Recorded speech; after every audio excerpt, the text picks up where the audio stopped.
সূর্য শনি জীবনে সমস্যা বাড়াচ্ছে। এই গাছে শিকড় পড়লেই শান্ত হবে গ্রহ। গ্রহর কারণে জীবনে দুঃখ কষ্ট বাড়লে জ্যোতিষদের পরামর্শে আমরা বিভিন্ন রত্ন ধারণ করি, কিন্তু জ্যোতিষশাস্ত্রে মতে রত্ন ছাড়াও কয়েকটি গাছের শিকড় ধারণ করলে তার রত্নের সমান ফল দেয়। কোন গ্রহর শান্তির জন্য কোন গাছের শিকড় ধারণ করবেন, আবার এই শিকড় ধারণের সঠিক উপায় কি, সব জানানো হলো এই ভিডিওটির মাধ্যমে। জ্যোতিষশাস্ত্রে নবগ্রহকে অত্যন্ত গুরুত্বপূর্ণ মনে করা হয়। গ্রহের প্রভাব, শুভ প্রভাবের কারণে জীবনে সুখ শান্তি ভরে যায়, জীবনে সমৃদ্ধি শান্তি বজায় থাকে। আবার গ্রহ দুর্বল হলে জাতকের শরীর, মানসিক ও আর্থিক সমস্যা দেখা যায়। জ্যোতিষশাস্ত্রে গ্রহদের শান্ত করার জন্য একাধিক উপায় জানানো হয়েছে। বিভিন্ন রত্ন ধারণ করে গ্রহের দুষ্প্রভাব দূর করার বিষয়টি সকলের জানা, কিন্তু বিভিন্ন গাছের শিকড় ধারণ করেও যে গ্রহের অশুভ প্রভাব দূর করা যায় তা কি জানা যায় আছে? কোন গ্রহের দুষ্প্রভাব কম করার জন্য কোন শিকড় ধারণ করবেন জেনে নিন। সূর্য। জ্যোতিষশাস্ত্র অনুযায়ী কোষ্ঠীতে সূর্য অশুভ পরিস্থিতিতে থাকলে গোলাপি রঙের সুতোয় বিল্বপ গাছের শিকড় বেঁধে ধারণ করতে পারেন। রবিবার এই উপায়টি করবেন। চন্দ্র।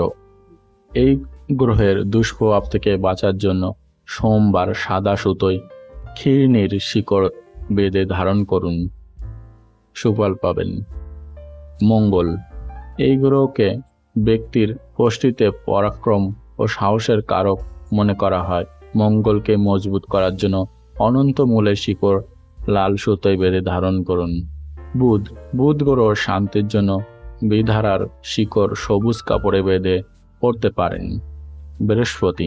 কোনো ব্যক্তির কোষ্ঠীতে বৃহস্পতি অশুভ পরিস্থিতিতে থাকলে বৃহস্পতিবার কলা গাছের শিকড় হলুদ কাপড়ে বেঁধে নিন, তারপর হলুদ সুতো দিয়ে বেঁধে সেটি ধারণ করলে বৃহস্পতিবার দুষ্প্রভাব দূর হয়। শুক্র।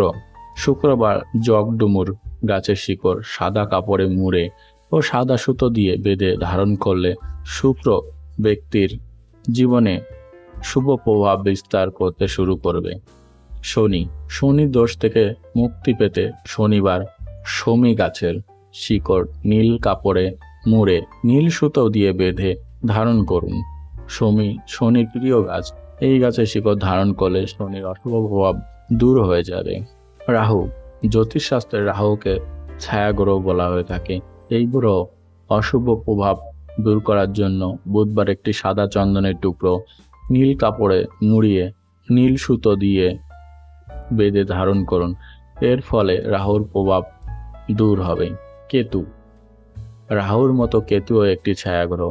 কেতু পরিস্থিতিকে শক্তিশালী করার জন্য অশ্বগন্ধা শিকড় ধারণ করা উচিত।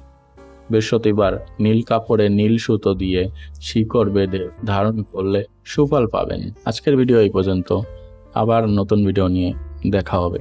ভালো লাগলে অবশ্যই লাইক, কমেন্ট এবং শেয়ার করুন, এবং চ্যানেলটি নতুন হয়ে থাকলে অবশ্যই সাবস্ক্রাইব করুন এবং আমাদের পাশে থাকুন।